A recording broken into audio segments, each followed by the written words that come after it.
Warren Buffett has criticized present-day markets, saying it's hard to find value when everyone is gambling. My next guest says value investing still has a place in today's investing world, as the key to unlocking value is patience. Let's bring in Tyrone Ross Jr., CEO of 401 Financial. Always good to see you, Tyrone.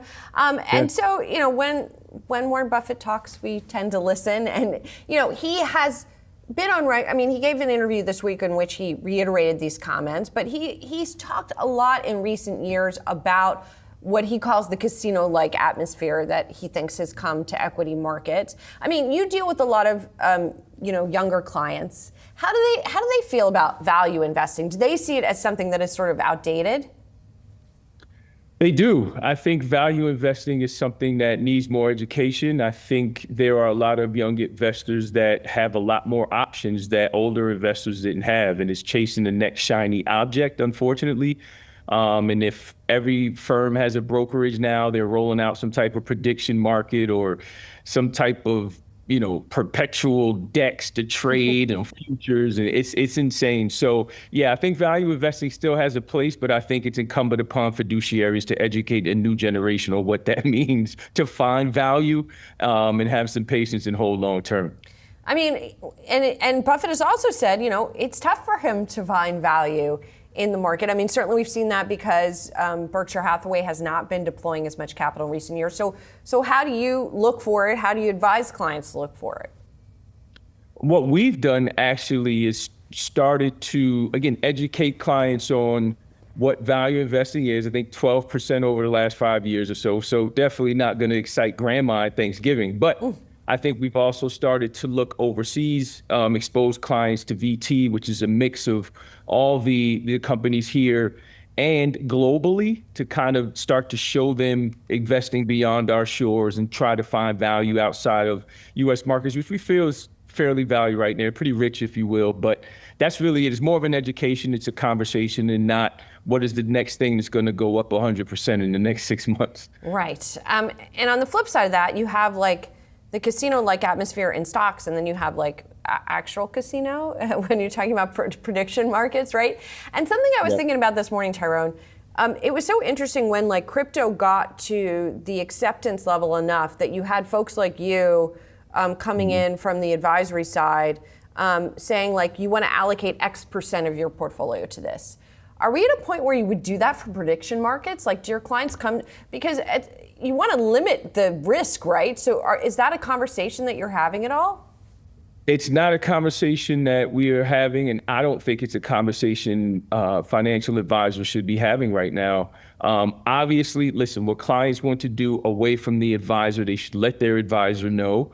But I think it's also prudent upon financial advisors to say what is the right thing to do in the scope of a client's long-term goals, and just what's just pure gambling. And I don't think any advisor, any fiduciary for that matter, wants anything to do with gambling.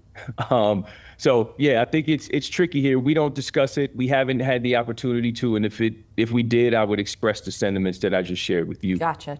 No allocation towards gambling. That makes sense.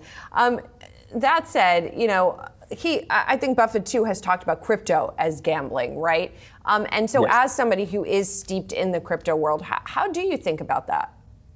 Well, this is the part where the audience goes, hypocrite. Now he's about to reference. So it's very similar in this regard.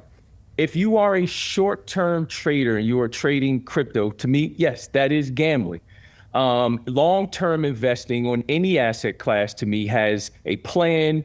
There is a process of when to get in and get out, and crypto as a new and novel asset class falls into that bucket. Now, folks would still argue, well, it's new and novel, there's not a lot of track record, there is gambling. Yeah, but I could say the same thing in equities as well. So I think long-term, being very constructive on your views of why you're investing, when you're going to get out, making sure your financial plan is in place. I think crypto has its place as a long-term investment. But anything that you're going to trade with the hopes of getting rich quick will be and should be considered gambling.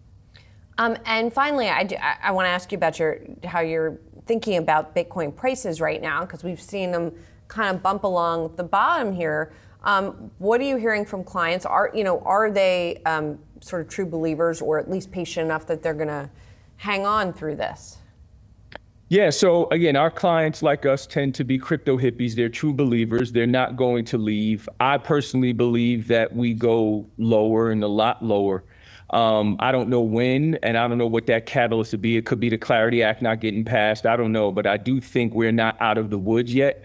And I think that's a good thing for the space long term. I think so long as Bitcoin kind of hangs out above $60,000, that's not good long term. I'd love to see us go scrape the bottom at 35, Wow. 40,000, wash out all of the excess and crap that doesn't belong. And then I think we can start to push higher when you start to see all of the major announcements and things that are happening now.